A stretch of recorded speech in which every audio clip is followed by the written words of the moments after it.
In 1978, a group of 5 friends disappeared after attending a college basketball game.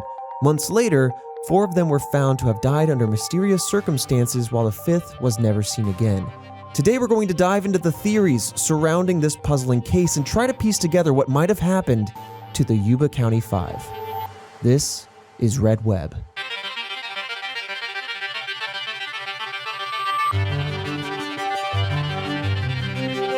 Welcome back to Red Web. I'm your host, Trevor Collins, and with me is Alfredo Diaz, bringing those gut checks flying blind with me.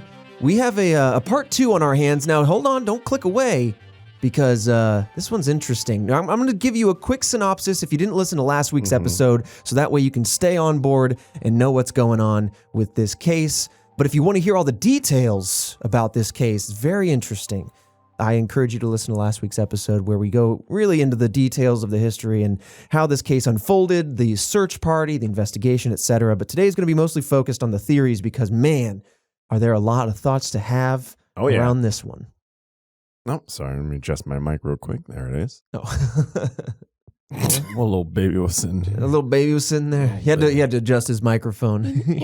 Baby hands. I feel like we got a mascot in Baby Hands. I just don't know what the thing looks like. Is he mostly hands? I think Baby Hands is like, I think what we discussed over like Slack. It's a ghost with little hands. It's just a ghost with like it's real it's tiny a ghost hands. with really tiny hands. Yeah, no arms. It's just hands Yeah. on the side of his corporeal form. Mm-hmm. Interesting. Or is it ethereal? I don't know. Whatever's non-tangible, Yeah. ghostly like. I think that's Baby Hands. Baby Hands. Because I feel, our friends over at Face Jam have their monkey plush. I feel like we need a Baby Hands plush. You know what I mean? I want to snuggle up to some Baby Hands while I'm cozy watching some horror films or something. But Fredo, drop Baby Hands. Put them on the side for a second. Talking about this case, what do you remember before we dive into this recap? Because I know you were deeply fascinated by this one. Yeah, the Dyatlov Path. It's like kinda, the U.S. version of it. Yeah, yeah. Right? Because U.S. has to always have their own version. Of course. Damn you for remaking The Raid and Train to Busan, because that's what they want to do. What's the time to They film? remade The Raid? They're going to. They're going What? to. Yeah. Oh, It's like, why? that movie's It's perfect. It's a near as is. perfect film. Like, what are you talking about? And Train to Busan. Hold on, everybody at home. I think I heard all the stopwatches click at the same time. The time to film was extraordinary this week. It was pretty The quick. time to movie reference, nigh immediate. That was pretty much right off the bat. That was one of the first things I said. Yeah, I mean, it was just really fascinating because there's so many different angles, so many different ways to take this and break it down. And like I was talking about in the previous episode, we pretty much have it is mostly solved, but yet there's enough crumbs here to say that's still a mystery. Right. And there's still some missing key pieces to this puzzle. We know how it ends. Yeah. We just don't know very much at all of how we approach that ending. And that's where these theories come in play. I mean, we have a couple of family members speaking in here on what they thought happened. And honestly, like I thought we were getting a little out on the limb last week because we only have so many crumbs to kind of bite into here. Right. And so I feel like any theory is just kind of throwing it at the wall, just making something up. But that's kind of what everyone's doing here. Okay. But kind of like, let's rehash. Let's kind of jump back in and give you all kind of like a refresh on the main pieces at play. Again, if you are jumping into this episode, we're trying to make sure that you can fully listen to this one and not feel lost. But I do encourage you, if you want those details, that luscious conversation of last week goes into it. But this case starts on February 24th in 1978. We had 5 friends in Yuba County, California. They attended a college basketball game in Chico, California. And on the way home, things went awry. Instead of going south home, they went quite far out east into the mountains and got lost. We have 30-year-old Jack Madruga. We have 32-year-old Ted Weyer. We have 24-year-old Jack Hewitt, 24-year-old Bill Sterling, and 25-year-old Gary Mathias. Now, these are all good friends, and we'll kind of talk a little bit more about Gary Mathias in particular.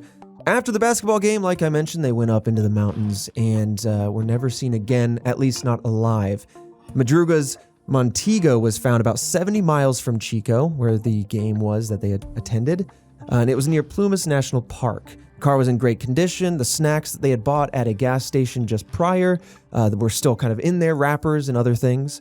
The window was rolled down, which was strange. The car had gas, so they knew that it wasn't because of that. They were able to hotwire and get the car going, so they knew it wasn't engine trouble, perhaps.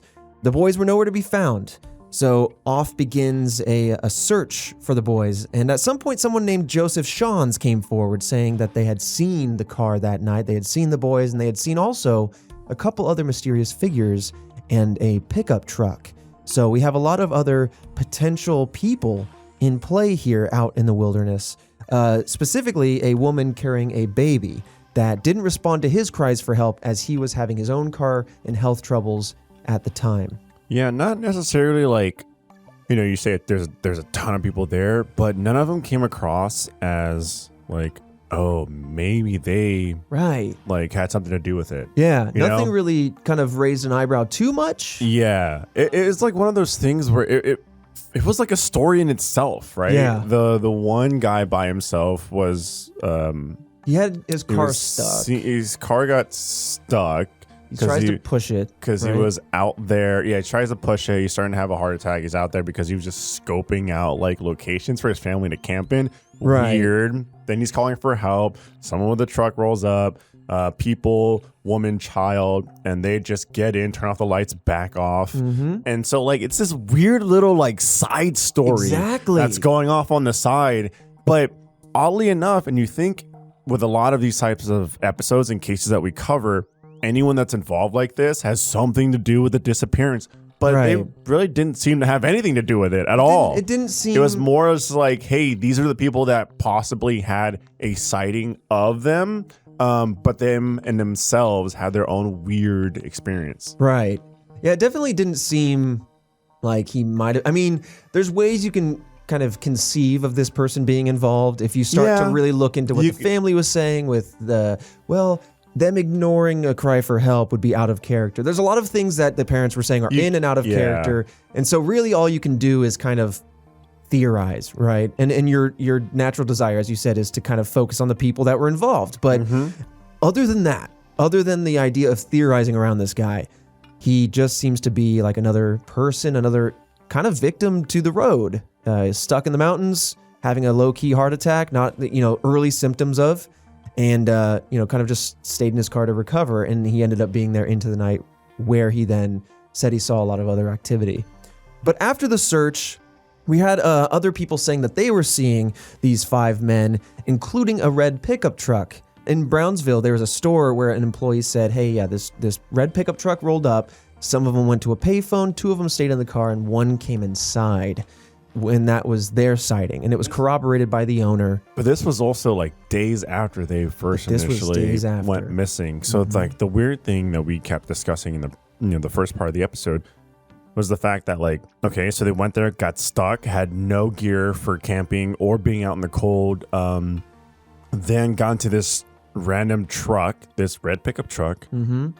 But they didn't own, and it was just them with it. Yeah. Right? So went over to a convenience store, had access to, people, phone, civilization, safety, and decided to go back out into the wilderness. Right. Where 4 out of 5 of them perished. Right. And so what? Right. It's still so weird. And on top of that, that's why I don't believe that I was talking about it again in the first part where I just had to strike that from my memory because it doesn't make any sense to me. Right. Like it really doesn't add up. It seems the most concrete when you look at it on paper, but because the police are saying, yeah, the store owner's corroborating it. There's like 2 witnesses here, like with descriptions and everything.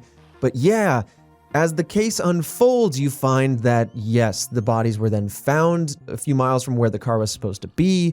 And then you start to go, well, then why weren't they able to find them in the early searches, right? They called the search off due to weather in early March, somewhere between March 6th and March 9th. I don't remember exactly.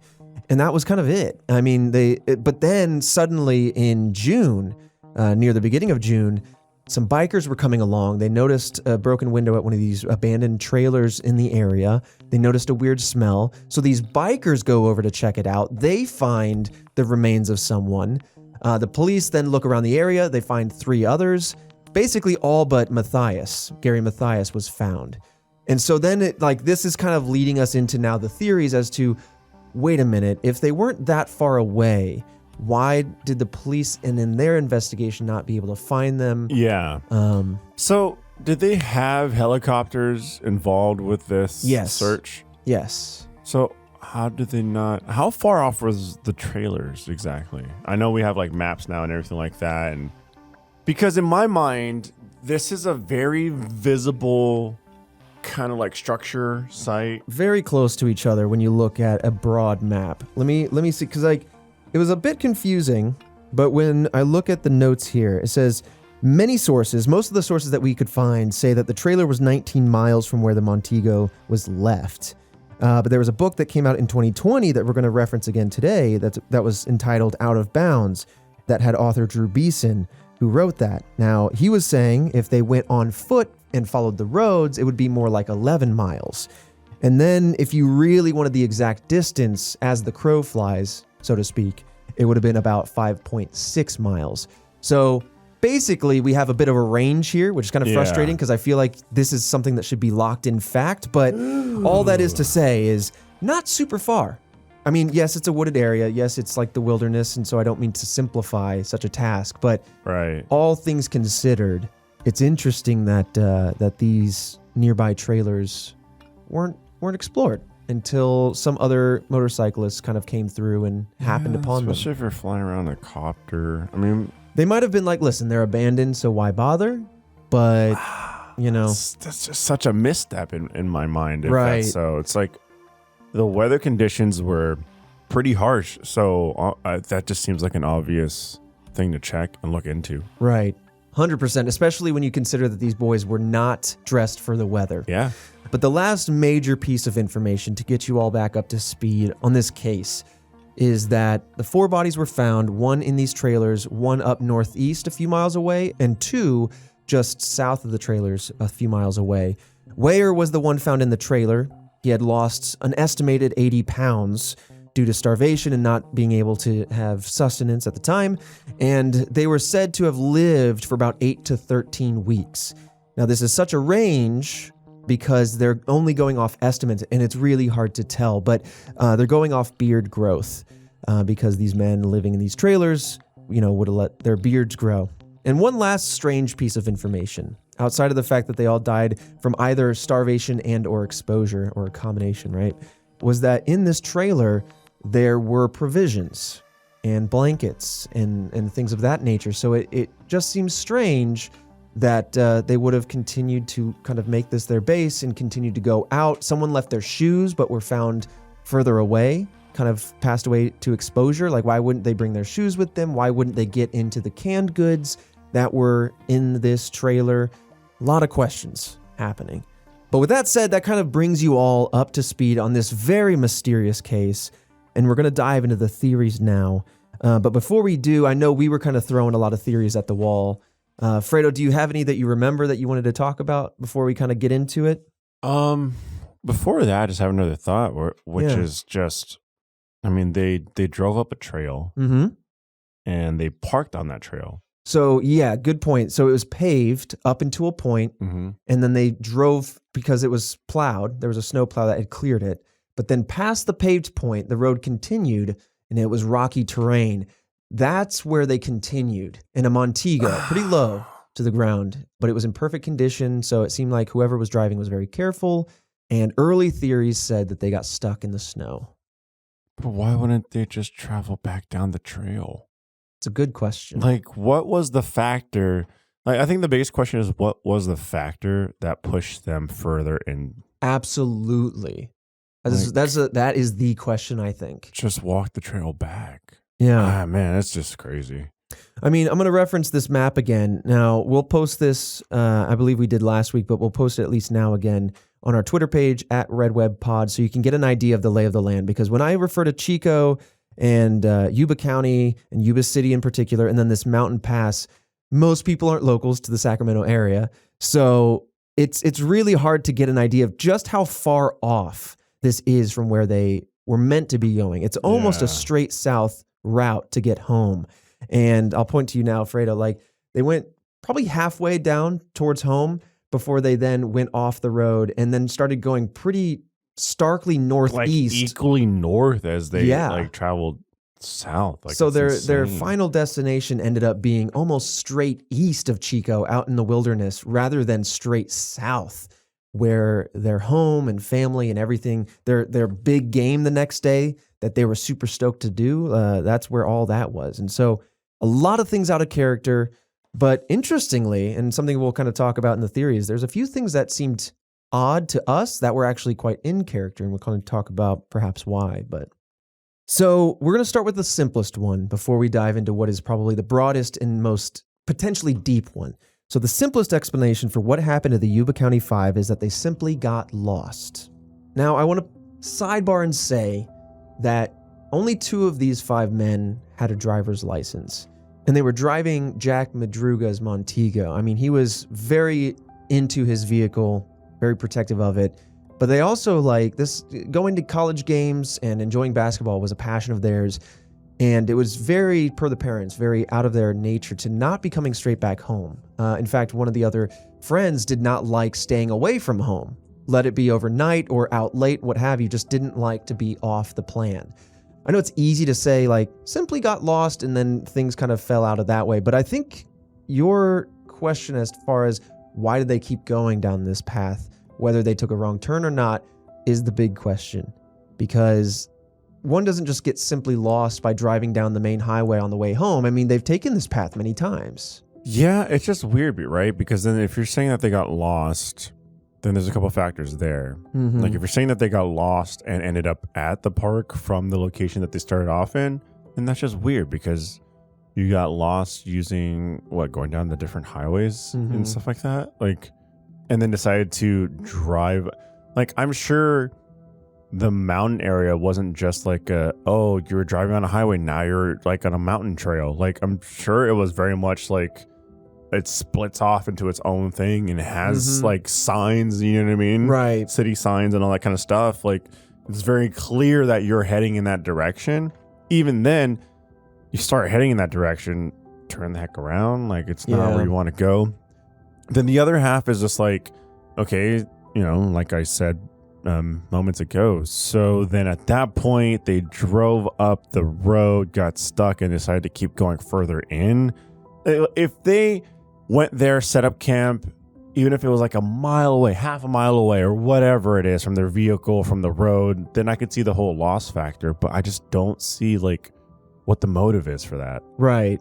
What I think, as far as being lost, because they had to drive the opposite direction to get to the game.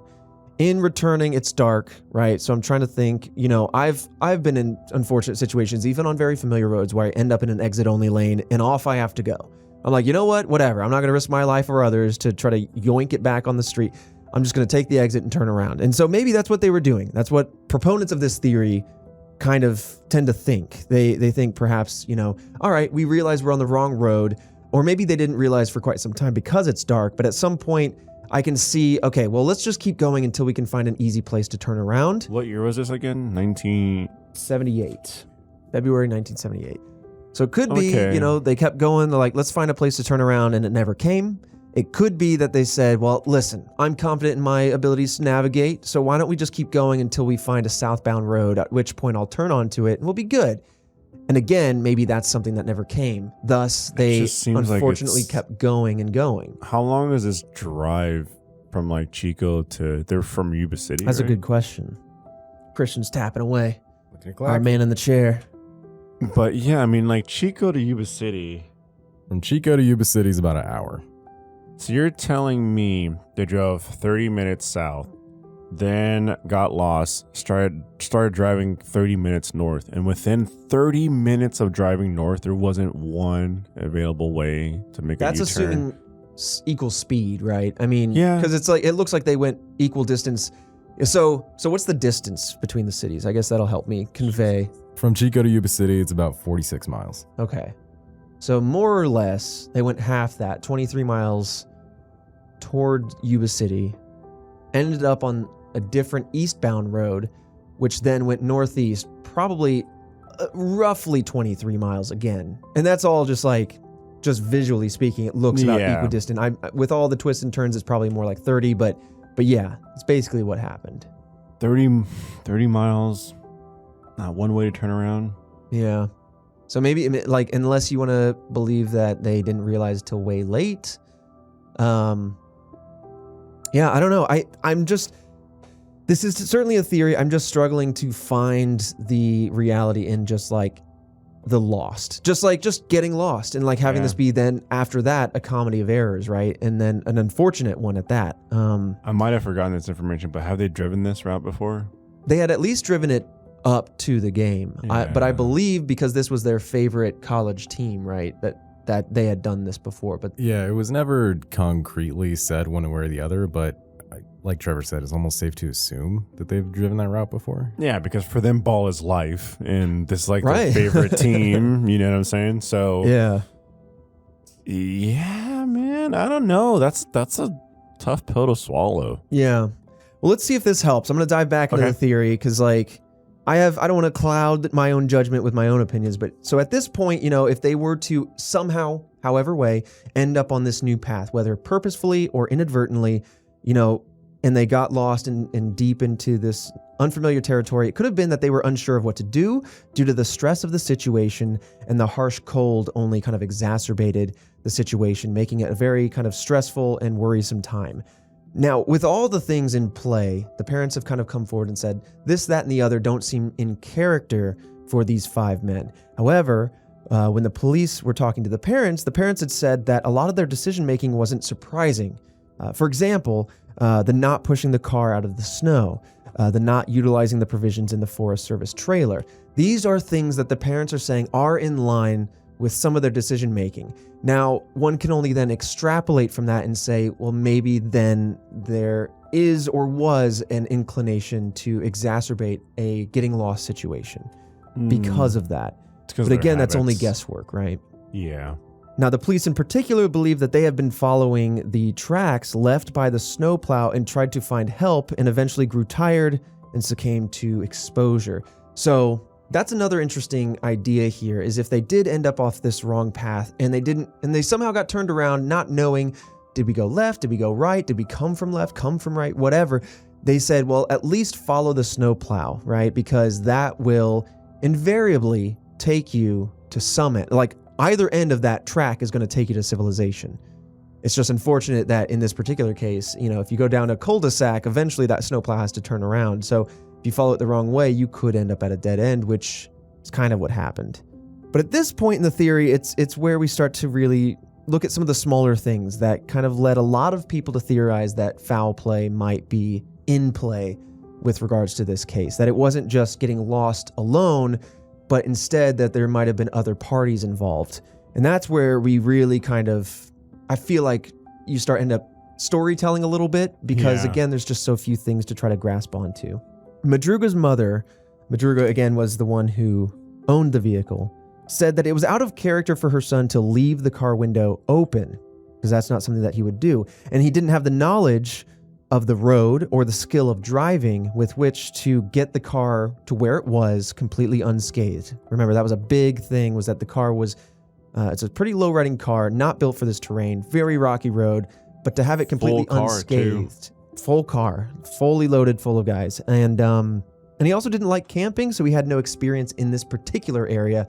So to his mom, it just seemed strange. And this kind of opens the door to, okay, well, somebody else driving. Who would that person be? Was it one of the people in the group, or was it another party, like a third party that somehow started to engage with this group of 5? Now, this part of the theory, this part of her statement, I should say, can go both ways. It could help the idea of being lost. It could also help the idea of perhaps foul play. But she seemed very confident in her son's sense of direction because he had worked previously as an army truck driver. And so it could be that confidence that led them astray, kind of like what I was saying earlier. If he got into a situation where he was lost, he goes, well, listen, why don't we just continue to forge ahead? We haven't found a way to turn around. Maybe we'll find another road, a southbound road, or I'll be able to figure out our way back home. I know we all have dads that are probably very similarly minded, where they're like, don't need directions, just give me the sun and I'll find our way. You know what I mean? I could figure this out myself. But being in an unfamiliar territory could lead you to a lot of things, right? It could lead you down the path of getting lost inadvertently, or it could lead you to asking a stranger, and that stranger then has other nefarious ideas in mind, motives in play? It's hard to know. But on that note, and kind of in closure of this theory, Madruga never would have let someone else drive his car. And this is what his family is saying. But also, they found it strange, the police and the families considered it strange that they continued up the mountain into the wilderness. Yep, that's the thing. Towards these trailers. And it just feels so deliberate. It feels very deliberate. It doesn't feel like a getting lost situation as much as perhaps a guiding situation. And that's also where I want to kind of bring back up the idea of perhaps why the police didn't search in the direction of the trailers, because the police were saying, well, if they were looking to get help, they would probably backtrack, right? So let's search down the mountain rather than up. But I feel like, and I'll address this again later, this is where I wish the communication between the park rangers and the police were a little bit better. We had the park ranger who stumbled across this car but didn't know about the missing kids or men until later on. And we have the police looking for these men but didn't know about the car for a while. And so there's a lot of weird miscommunications or non-communications that I feel like would have not talking to each other and stuff. Hondo. But yeah, that's where we really enter the arena of the foul play theory. There is a lot of information on this. There's a lot of sub-theories within it coming from the family members. And this, I feel like, connects most of the dots more cleanly. But again, I don't know. It could just be a situation where they got lost somehow. Yeah. And then it was just poor decision-making beyond that. It's hard to say. Yeah. So let's talk about foul play, and let's talk about some of those particular theories. In an interview with Madruga's mother, she said, quote, "There was some force that made him go up there. We can't visualize someone getting the upper hand on these 5 men, but we know it must have been." And this is where, it's hard to say, because that the family has a vested interest in their kids, and that they don't want it to be their kids' faults or just chance. You want to have some sort of closure. And so the mind might go towards a compelling force happening. But you also want to trust the family because they're the ones that know the victims the best and what would be within and out of character. And it seems very much so that a lot of these folks feel that there was another party in play. On top of that, they said that, maybe they took the wrong turn and realized it was too late before ending up running into someone nefarious. But there are a lot of other ideas as to how they ended up there that we'll go into in a minute. But at some point, we talked about Sean's, who said he saw a woman and a baby and a pickup truck, and then eventually said he saw five men walking along, and then eventually, while leaving, seeing the car, kind of combining some of these elements. Maybe one of these parties had sinister means or some other motives in play, or maybe Sean's himself or this woman, or maybe the baby, just had other motives, right? When the group of 5 came across them, and the stories that were being told by Sean's actually weren't what happened. They said, "Oh, well, I called out for help and they kind of walked on without me, and then I managed to leave on my own." Maybe instead, he's just kind of, he did see them, but he then kind of engaged with them in some sort of nefarious way, and then Interesting.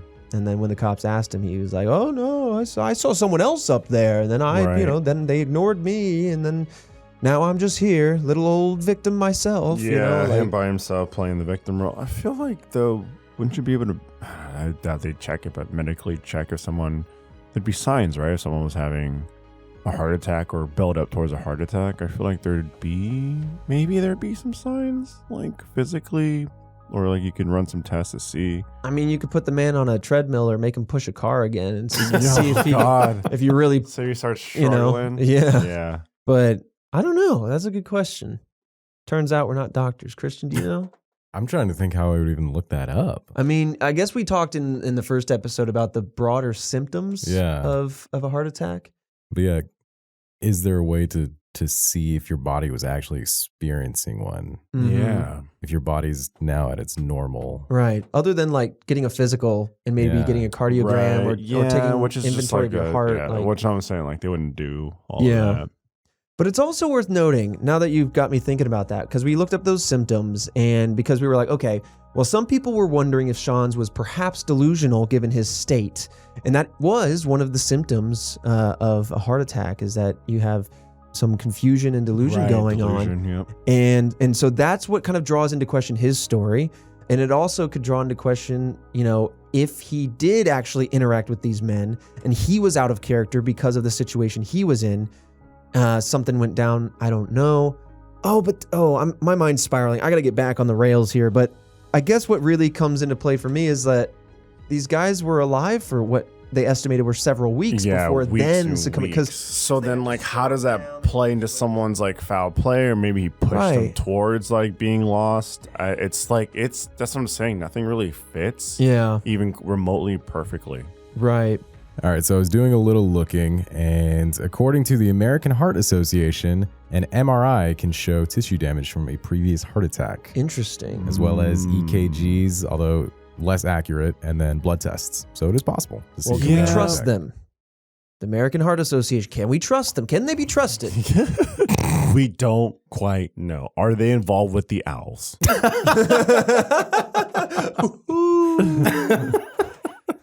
Doctor. That's interesting. Now, yeah, just this something is that a test they wouldn't perform. though. Yeah, they wouldn't cut this man's open. I need to see this man's heart. There's no, I don't know. He's not a suspect, I would say. Yeah, especially one of foul play. So. Yeah, you know what? I would let the police pay for my EKG and be like, listen, I think I had some early heart attack symptoms. You could test me as a suspect. Just pay for this medical bill. And they're going to go, nah, we don't need that. Yeah, we don't that's need your to do cost. any of that. But also, what's kind of sucky, oh my God, I don't mean it this way, but here's the thing. As far as the case, not for this guy's health, I don't mean it this way. He didn't have a full heart attack, so you might not even be able to see into that. I don't want to be unfortunately, he had a light heart attack. Yeah. But that's the situation is so you might not be able to really dig into that. Hey everybody, it is Trevor, as always, talking to you about a couple of housekeeping notes here about Red Web. It is an exciting week because this Friday, Black Friday, we have a lot of really, really cool Red Web merchandise coming out. I'm super excited about all of it. It's stuff we have planned for a long time, but we have a black jacket coming out so you can represent the task force continually in the field. We also have a Field Notes little notebook if you want. We have a bunch of other little accoutrements, and we have a surprise coming in the near future. Just a little tease. Maybe it features Mothman. I don't know. A little propaganda about that misunderstood hero.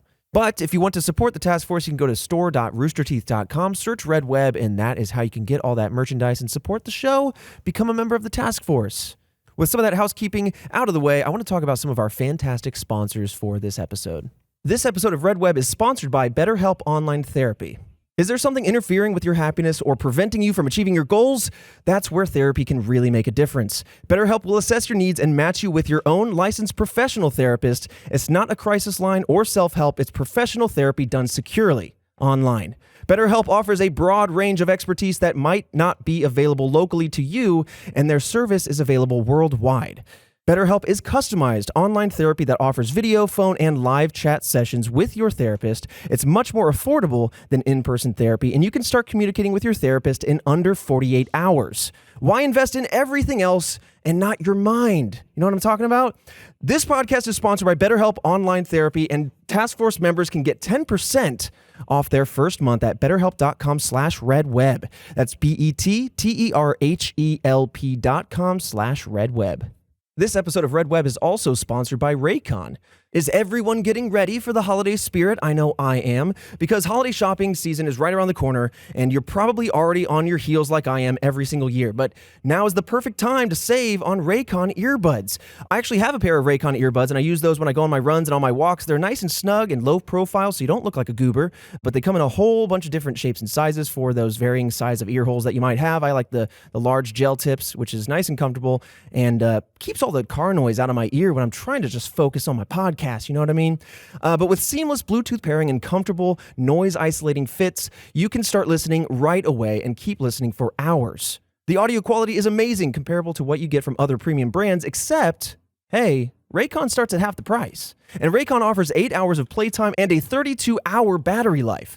Go to buyraycon.com/redweb today to unlock exclusive deals up to 20% off your Raycon order. But hurry, this offer is available for a limited time only, and you don't want to miss it. Again, that's buyraycon.com/redweb to unlock the 20% off your Raycons. Buyraycon.com/redweb. Listen to us in style and support the show.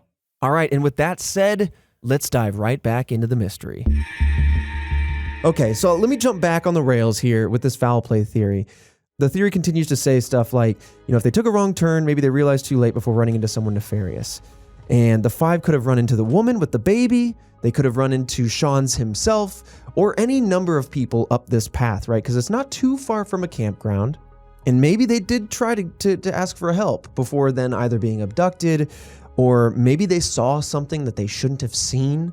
We just don't know about that. Right. Especially if you want to take what Sean's is saying at face value, which again, I don't mean to throw all this suspicion on this guy. Like, he's just a dude out here for all we know. I mean, get him. If he's like, hey, could you help me? And he just sees, maybe this woman didn't walk up with a baby in her hands. And listen, I don't want to get rid of the baby as a suspect either. Let's keep him under the spotlight. That is suspect number 2. Yeah. In my mind. But maybe this woman was holding a bundle of something else. Because remember, Sean's is saying he saw this figure silhouetted by the headlights, and when he calls out, he says, help me, they silently back out of there, turn the lights on, and ditch. Like, did we witness some sort of potential deal going down? And did the 5 men stumble across the other party? Like whoever this woman or this person was supposed to be meeting up with. Was this a handoff sort of situation? I mean, was this the Lindbergh baby? I don't know. Just making crossovers. They were also at a game too, which there's rivalries, and then did they get chased by another? Ooh, yeah. By like another group of people. Did they get rowdy at the game and some unsportsmanlike conduct on the play? Got chased up there. I mean, any of these thoughts and theories just fizzle out so quickly because there's so much lack of evidence. I'm starting to think that gap in the middle. Yeah. Now, I'm starting to think your gut check goes beyond just, I've transcended. Yes. I think you've transcended. I think you might have a sixth sense, my friend. Because he's just rubbing his chin now going, Yes. Tell me more about because my powers. I'm not talking you up. I'm saying you're a freak of nature. You're always somehow knowing where my notes are going to go. And this man's supposed to come in not knowing what's happening. Well, they did say that. Information. Look, they did say that about Charles Xavier and his X-Men. Okay. And now look at him. Sitting over here like he's in Cerebro. Like, I'm going to identify where these men are. Now, all right, close your eyes and hold this pen. And maybe maybe you'll kind of catch where they're located. Yeah, you're gonna just blindly land on the map where the bodies landed. Yeah, okay, so here's the thing. You talk about this, that is part of the theory that perhaps, they were chased up there, and we'll get there. But I want to refer back to that book from 2020 entitled Out of Bounds. It also included a new theory in that, from a local of Chico that may have been involved. The author saying that after interviewing locals, Beeson was informed that an altercation occurred the same night the 5 disappeared, nicknamed the Bear Market Brawl. You might recognize the name Bear, B-E-H-R, as the market that they stopped at. Remember, that's where the cashier or one of the employees there was closing up when the 5 rolled in, got some snacks. It's verifiable. Mm-hmm. Or at least as best as we can, right? It's verifiable because there's snack wrappers and things left in the car. Was there no, security camera? That's a good question. I don't know if there's any CCTV. Not that we could find. Yeah.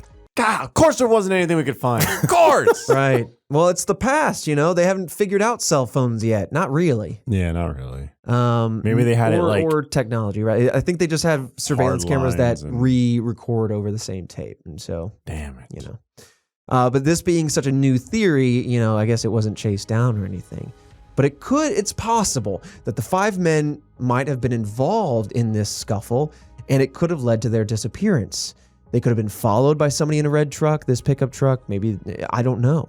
But it also kind of goes into play too, if you go back to the basketball game, if it was a very spirited game, and they kind of got really into it. I don't know if maybe other people were out there being unsportsmanlike, but if their team won... People get rowdies at games. People could have gotten rowdy. Really personally. Yeah, and they could have come for these guys, It's just hard to say. But within this foul play theory lies a sub-theory. And if I'm being really honest with you, Task Force, I really started diving into this one myself, just as my own personal gut check.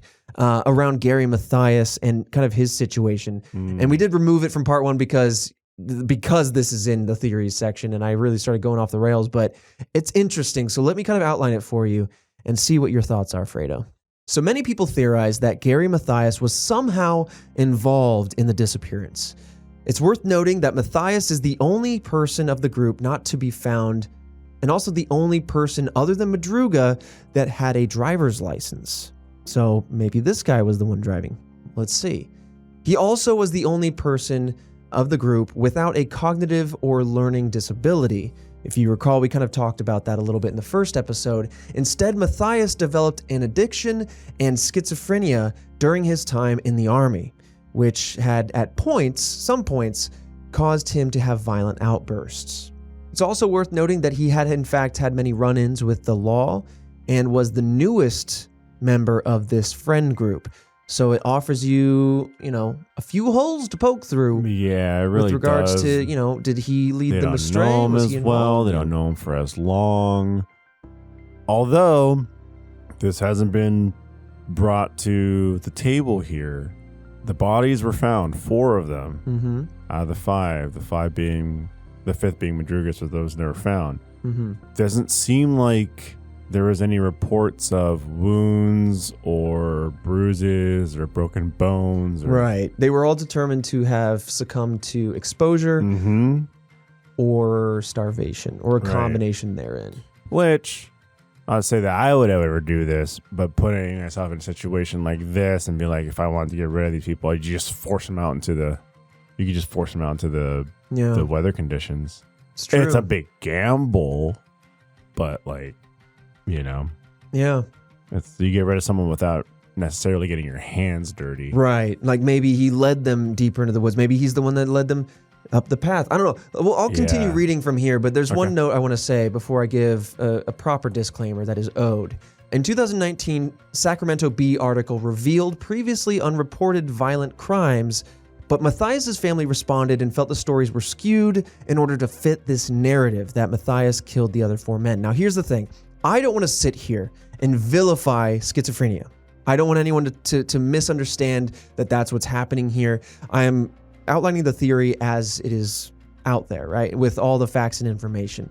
This isn't to, make light of anybody afflicted with schizophrenia, nor is it to blame this person because they were diagnosed with it. It is merely a factor that theorists are trying to use as part of a bigger story here. So I just wanted to say that before we continue. I mean, the factors that we're honing in on is that this was a newer person with the group, and they've had run-ins with the law. They have they've had some trouble in their past. They're newer to the group, and there's some apparently unreported crimes here. And this is where the parents come forward and they say, well, those stories are skewed.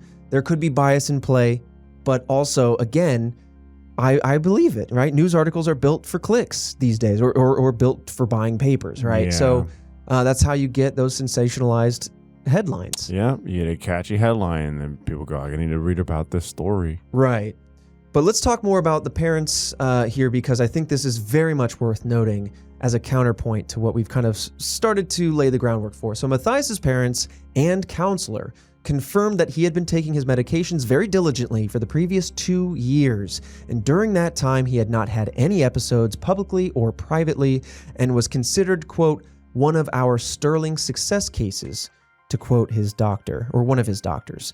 And again, if you wanted to have an air of doubt, there is the possibility of bias being in play. But here's the thing, like when you have the counselors and doctors with a reputation on the line and looking out for the betterment of their patients, I kind of want to believe this. And so yes, as much as it might be an item to look into, right, his past, it's interesting that he hadn't really had any issues leading up to this. And also with regards to these 2 years kind of prior to this that we're talking about medically, he also hadn't had any issues breaking the law in that window of time either. But again, that doesn't change, that he had in the past, that he had been arrested a few times. So I think that's what some folks have, with regards to this kind of side theory, have kind of extrapolated on. But sticking with Mathias in particular and kind of building more on that, It's worth noting Matthias did have a friend in this area, which could potentially explain why the group drove toward the mountains. Not necessarily addressing why, but perhaps they're saying, hey, I got a good buddy up here. Maybe we can go celebrate with him, maybe pick him up, whatever. There's a couple reasons why they might go that direction. His friend lived in Forbestown. Let me see if I can find it on this map real quick. It's like 5 miles north of Brownsville, like 4.5 miles. I guess where does that put them in comparison, in conjunction with where the car was found?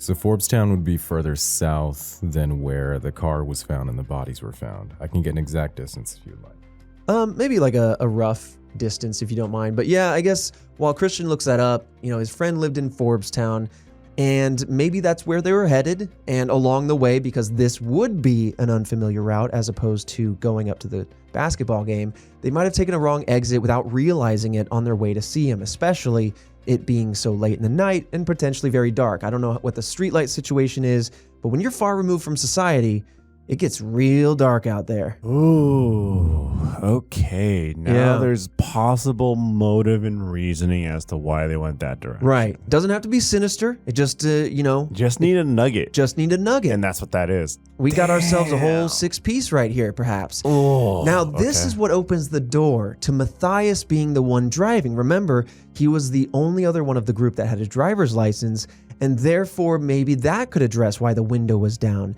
why the car wasn't as dinged up as they might have expected. Because, Madruga's mother was quoted as saying that she didn't think he had the skill necessary to drive that route without getting a little bit of a ding here and there. And also, he wouldn't have left his window down. So that's where the idea of another... More skilled driver, different habits. Right.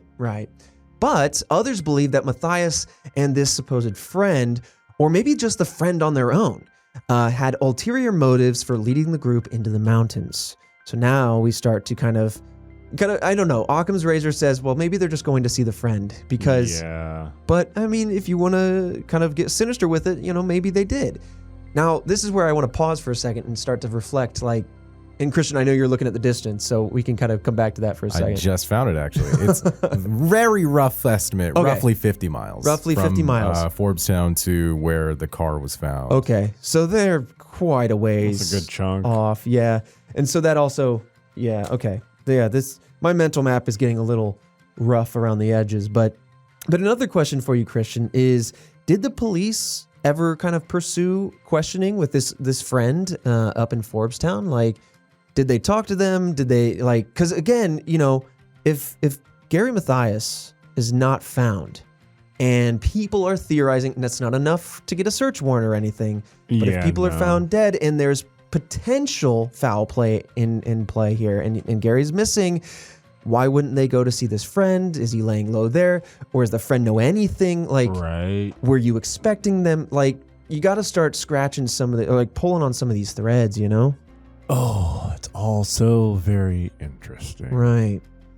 I mean, these are decent distances to travel too. So it's not like you just took the wrong turn, kept going, and went I got him at this location. You'd have to buy time for a good amount of time. Right. I mean, I think that's the biggest point to me is that not only outside of this theory are they already so far off their familiar path, but then even within the theory, trying to address why that's the case, they're still so far off of where the target should have been. And it's just a lot. It really is. I mean, even with how dark it is, you would imagine you got the clock, you're figuring out it shouldn't take this long to get there. It shouldn't be this high up the mountain. We've now gone off the paved road. It's tough to say. Only thing I can find on whether his friends were pursued as suspects or officially questioned, there's one line from a Washington Post article that says that Matthias's friends said that they had not seen him for a year. A year? So this would be a very interesting time to suddenly decide. Yeah, to just pop up. I don't... Especially if you're going to start saying and they had something sinister planned too. All right, well... It is just coming off of you're creative. What he said, But if what he said was true, then I don't feel like that would be the reason. Because if they haven't talked for a year, I don't feel like I'd be hey, friend, We haven't talked for a year, but I'm going to come over and then also At 10. bring friends. Yeah. Like, weird. Imagine like a friend you hadn't seen in a year. I mean, close or otherwise, shows up with 4 other guys, good friends of theirs. They're like, we just won the basketball game. Like, well, not their game, but their favorite team's game. And then they're like, okay, cool. Come on in, I guess. It's 10:30. I'm trying to sleep. Yeah, I don't know. But I'll continue through my notes here because there's some more revelations and more kind of theorizing, as it were. But there's no previous behavior involving the other 4 that would suggest that he would turn on them, with regards to this idea that there were ulterior motives, right? There's no previous behavior that would say that this is something he would do because he'd never shown signs of that before. And he was also believed to have been just as excited about the game the following day as the others were. And so he would have been just as eager to get home. I mean, again, can you believe it all? Yeah. I have to ask the question, who knows? But reportedly, and again, this is coming from his mother as the source, he told his mom, quote, "We got a big game Saturday. Don't let me oversleep." So, yeah, it just continues it brings us back to square one of the middle. What the heck is going on? Yeah. Yeah. It's just the big part. The beginning, I understand. The end, we know. The middle is just so muddy. It's very muddy. Especially because there's such big distances. Like, you know what I mean? Like, this isn't just, they went down the road or, they drove a couple miles. And no, I mean, these are the decent amount of space being traveled across. And so, man, it makes the decisions feel like they have to be more deliberate than just a spur of the moment. Sure, why not? Like, it does happen, but they had obligations in the morning that they really cared about. I mean, it's worth reminding everyone, it's worth cycling back on. One of these guys did not like being out super late, didn't like unfamiliar territory, certainly not staying the night away from home. And that would be Jack Hewitt in particular, for what it's worth. But I think that my mind is so caught on specifically the things that they're doing out of character to take them so far off the supposed beaten path, right? It's just so strange. I guess I keep saying that, but it's not helping me get anywhere. But yeah, and going back to one of the things that we were discussing earlier, if they got chased by a group of people, I'm sure there would have been a gas station or something along the way that they could have just drove up to and ran inside and be like, hey, people are chasing us, following us, right, trying to drive us off the road. I mean, especially since they had stopped at that market, right? You would suspect that if they were being chased, hold on, maybe they were chased from the basketball game to the market. That's the scuffle, and then. Well, no, the market was after though. Right. I'm just trying to So they either got chased from the market after scuffle. Why wasn't the scuffle talked about? That's what I'm wondering. Is the cashier, the employee there as they were closing up was like, yeah, the 5 came in. And I saw them, they got some snacks, and off they went. Why wouldn't they mention the scuffle? Why is it that only in recent years that this brawl was kind of brought to the forefront? None of it makes sense. Yeah. Well, there's another kind of theory that might help address that, and we'll kind of get there here. But before we do that, we have Ware was one of the victims. Ware's sister-in-law hypothesized that maybe something occurred at the game that led the group to being chased. So I want to kind of talk about her hypothesis here. It does kind of address the idea that they kept moving forward, that they kept pushing into the woods because if they were being chased, I mean, they're not going to want to stop. They're not going to want to slow down to turn around. And so they just kind of pushed into the environment despite the harsh conditions. And it's also possible within this theory of hers that Matthias might have actually been off of his medications. Maybe if just for this day or for the week, it's hard to say. Again, this is complete just theorizing here. But if he were off of his medications, he could be under the belief that someone was following them and convinced the group to escape from this entity. And then you have, therefore, this group think happening, this very stressful situation. You have then kind of some poor judgment calls, I guess, being made because of that. But to address why he would be suddenly off of his medications after the doctors saying that he had 2 strong years of diligently taking it and being fine, Some people, I'm not sure if it was the sister-in-law or people at large, but it's possible that he may have chosen not to take it due to the belief that the side effects would affect his game the following day. Side effects such as dizziness or lethargy, which would basically, really slow down your gameplay and bring, it's just when you want to be in the game, you want to be in the zone. You know? You want to play at 100%, give it your all. And if you have something that's kind of holding you back, then you'll risk not taking it in order to compete.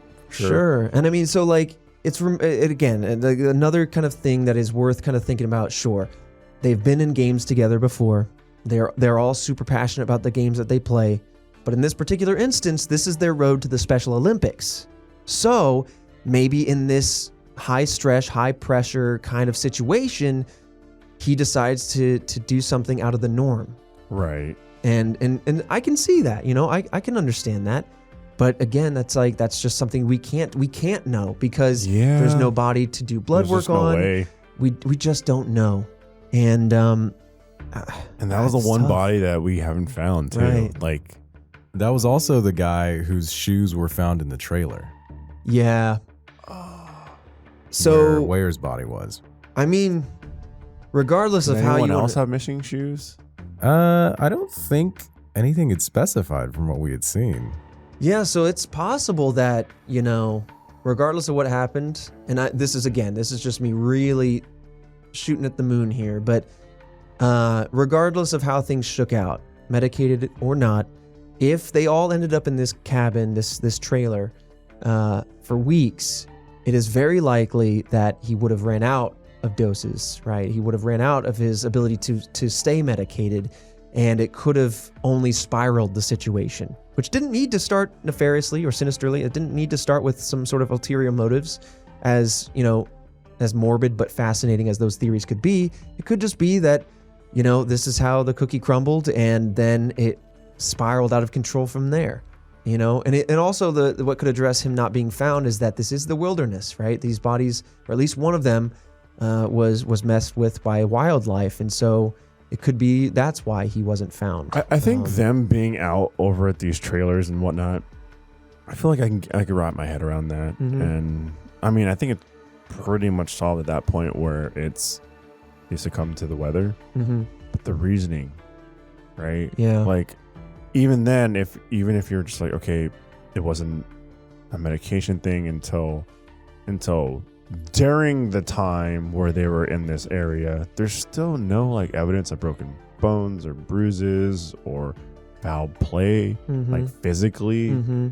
So even then, it's just like, I mean, he might have been weird or just a little off, but I don't see any evidence that he really did anything. Right. And I did check, and it looks like Hewitt at least had his shoes. He was not wearing them, but they were near his body. They were near his body? Gotcha. Yeah, I sure thought there about was the other someone two. that didn't have them. Mm-hmm. But yeah, it was near his body. So, like, if he had his hand in this, then in a nefarious way, then it would be during that transition of, like, the game to, like, the area, not actually at the area. Right. And that's where... In my mind. Exactly. And that could potentially address the curiosity of how did they get so far off their planned route? And was it misguidance and groupthink kind of going hand in hand? Now, I guess one thought I had with regards to why did they continue up into the mountains when you feel like they would have backtracked? Now, if they were this lost and they realized it and they had come this far, I can totally see, it might not be perfect logic, but you can go, listen, we drove for 30 minutes and there was nothing that way. So we might as well push on and hope that there's something there. I can see someone landing on a conclusion like that, especially out of fear, stress, not wearing winter clothes, out in the cold. When you started talking about like night. a cul-de-sac type area, if they were following the snowplow and if they just made a route and the snowplow made a U-ey or something like that and they just didn't see it, then they could have kept pushing forward when they couldn't and shouldn't have. But it's just, I don't know, like, and I don't know this area at all. So it's one of those things where, for me, from my experiences from going camping and it's like there's a clear transition of like, okay, I am now going towards a campsite. Like, I see the signs, like the road is different, the elevation is changing, you know, like, I don't know. I feel like there's signs that kind of tell you that like you're heading off like a main road and towards some really not highly traveled on area. I don't know, man. Yeah. That transition, it baffles me. Yeah. I can't pin down why they decided to just go up there. They didn't have the supplies. They had something the next day. I mean, even if they got lost, like, they just drove up there and decided to keep going. Like, I feel like there's a very apparent transition of like, okay, I'm now on a camp trail, you know? Ah, man, I don't. It's rough, man. Like, there would be signs. Yeah. And if they're lost, and they're definitely going to be paying attention to the signs. Yeah. I mean, it's a rough one. I mean, as intriguing as this case is, it's quite morbid knowing the kind of like the end result. But it's I think what stinks the most, especially for the family members, is that there's just nothing really to go off of. Yeah.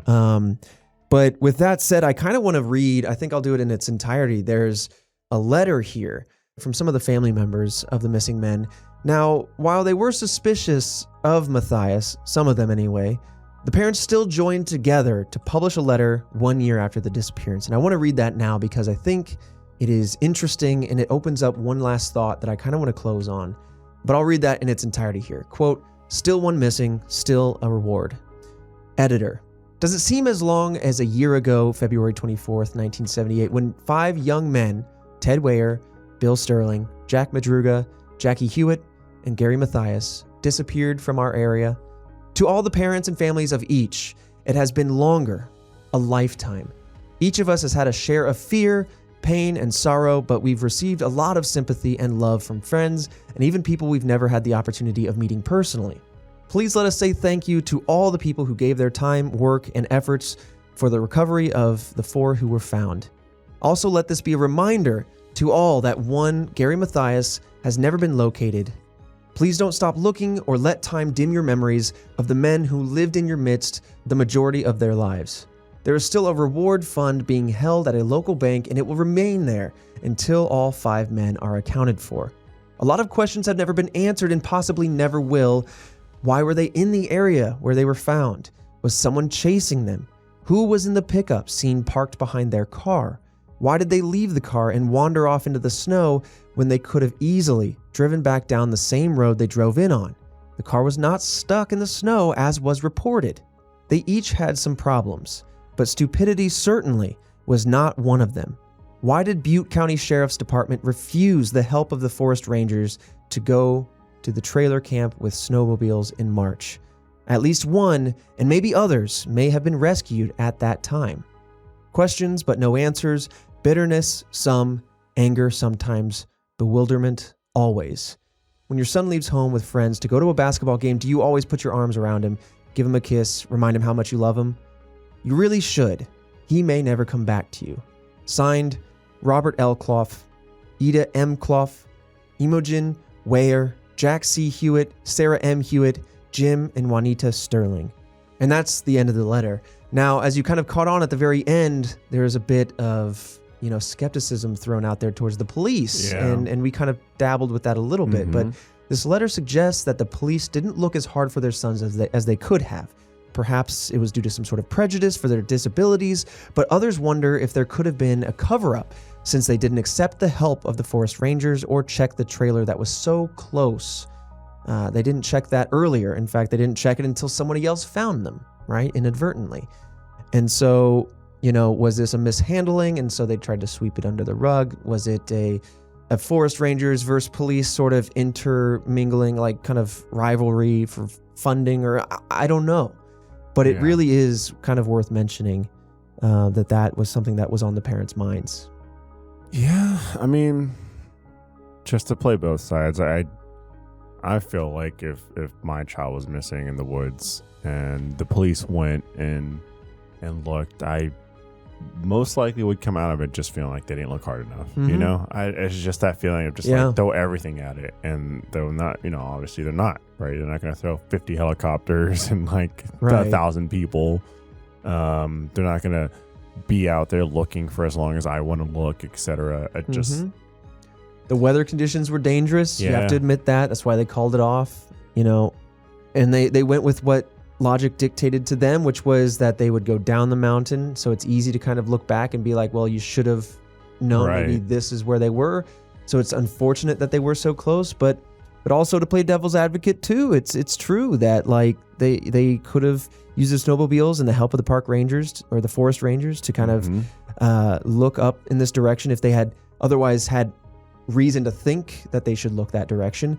And while there was the forest ranger that saw the car the next day, it was a bit soon after the case for them to kind of know about it. But I feel like if the families were immediately working with the police owed a bit of responsibility to communicate with other authorities in the area to Most really definitely. put the feelers out. And so that way this ranger would have been aware of either this car or at least the missing 5. And it might have materialized in something sooner. You never know. A lot of cases, just the smallest things like materialize and uncover the whole thing, right? Or even on the flip side, like if someone's, being the villain or being evil, then their small little like, oh, they just so happened to look, in this direction, which was a camera, and just small missteps or smallest different changes and things could just blow it wide open. Right. And flip side, there might have been something that they did here that, maybe if that convenience store had camera footage, we would have known a little bit more or something like that. It's just a bummer, because the little things. Yeah, it's those little things that if something was slightly different, if we had just one other piece of info or what have you, like, would they been able to find those trailers? And would it have been in that 8 to 13 week window or prior to that could have potentially saved lives, right? It's really rough, and I can only sympathize with the family members, but at the end of the day, like, this is just one of those very open-ended cases, kind of the polar opposite of sometimes when we have cases that are solved, which kind of like settle nicely and that they scratch that itch and you have that kind of nice closure. This is just honestly one of the most open-ended mysteries, I think. One of the cases with the least closure, and it is a bummer. And I hate to end on such a bummer note, but I mean, it is what it is. It's weird because the closure is like not in like at the beginning of the story. It's not the end of the story where it usually is. It's like smack dab in the middle. It's knowing what happened, and also what happened to Gary Mathias, who was never found. Damn, it's a good one. Yeah. I like this one. I think it's going to be one of my favorites. This is where, I really want to hear from you all, Task Force, as far as what your theories are. You guys have been great about tweeting us and emailing, leaving comments on the various places that you can, like the Rooster Teeth app and also youtube.com/redwebpod. But man, I would love to hear some of your theories. Maybe maybe there's some nuggets in there that you picked up on that you can draw some conclusions or try to, build a story out of that we didn't get to. But those are the various ways you can hit us up. There's also redweb at roosterteeth.com. But as always, one of the better ways to support this podcast is to share us with your friends. If you have friends that are mystery enthusiasts, you want to noodle on this with them, have them join the task force. It's always a good time to hash this out. That's why I love having Fredo and Christian here with me. We get to hash these things out on the fly. Yeah, bounce off each other.